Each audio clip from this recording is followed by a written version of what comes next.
going on, y'all? Thought I'd do a little horror mask collection today. Man, it's hot in here. As you can see, I'm wearing the first one we're gonna review. This is the Trick or Treat Studios Trick or Treat Sam mask. This is one of their older ones. I bought this back in 2018 for $50. It's super comfy though. There's no foam padding. It's just a latex ball pretty much. But for anyone out there who wears glasses, it's very glasses friendly. You can pop this right over. A lot of headroom in here. Probably see, maybe. Can't really see. I have my glasses on this and it's not fogging up and I can see just fine with it, which is really great.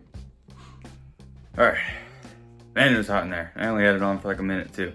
That's one thing I will say, there's only the vent holes in the eyes, so it gets very, very hot in there. But let's move on to the next one. All right, next up here, we got a Chris Fane replica mask from Slipknot.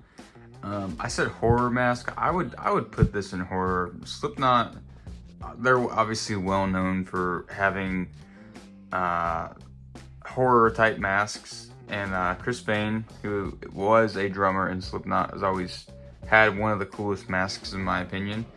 I got this one off of Etsy. Somebody custom made this.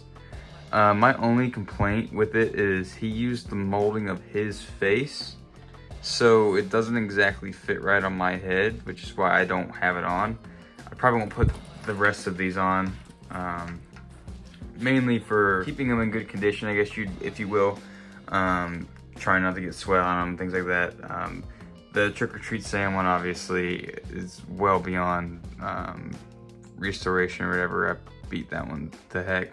But this one I paid, you probably say it's an outrageous price. I paid $280 for this, but like I said, it's a complete replica from Slipknot, pretty much identical to what Chris Fane would have worn. And just a really cool mask for sure. All right, next up I have a custom made Freddy vs. Jason hockey mask. My only complaint, I would say, I feel like it's a bit too dark. I didn't make it. This is another Etsy piece that somebody else had made. I overall think it was a great job, a great design. I can put in a picture of when I wore it for Halloween along with all my friends.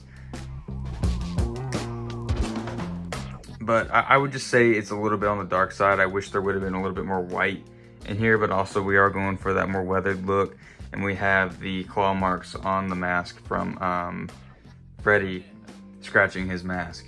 So overall, still very cool. I think I spent $50 on this for being custom made like this, so not too bad.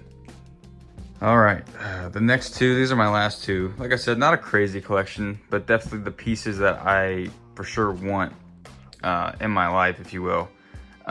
We have Shorty, Killer Clowns from Outer Space latex mask by Trick or Treat Studios. I believe this mask was about $100. It's one of my favorite things of all time. It's my mask, but technically my fiance wears it. It's for her costume. Can't talk enough about this latex mask. Obviously, like I said, I don't want to wear it. Latex rotting and all that definitely worries me. Let me know if y'all have any tips on keeping latex masks in good condition other than having them on, what are these called, busts. I have just pretty much mannequin head holders for these to try to keep them in good shape and things like that. But yeah, this is my Shorty Trick or Treat Studios latex mask. All right, and lastly, we have my Slim Killer Clowns from Outer Space Trick or Treat Studios latex mask. I want to say this one actually is a bit more than Shorty. Excuse me. Makes sense. It's a bit more material. If you've seen the very first video I posted on my channel, which was my Killer Clowns from Outer Space collection, you'll know that I am a bit disappointed with this one. I had ordered this 3 years ago. I would say well in advance. I ordered it September 1st. And did not show up until literally 2 days before Halloween. Very grateful that it did show up, but there are a few flaws that I was not happy with. and you can tell it was just rushed. One being is the hair was not glued down all the way, so there's bits of hair literally falling off the back of his head. Another thing is, you actually look out the mouth here.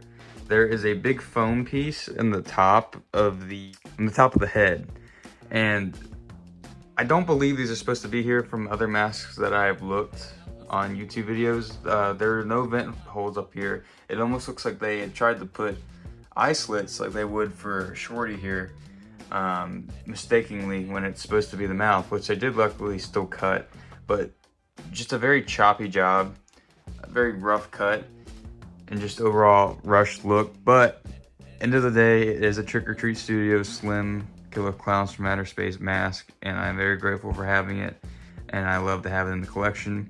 But I have told my fiance I'm 100% buying another one and hopefully getting it in better condition. All right, there you have it. That is my little quick horror mask collection. I hope you all enjoyed this short video. I try to keep these videos on the shorter end. Try not to bore y'all. But let me know what you want to see next. Have a good one.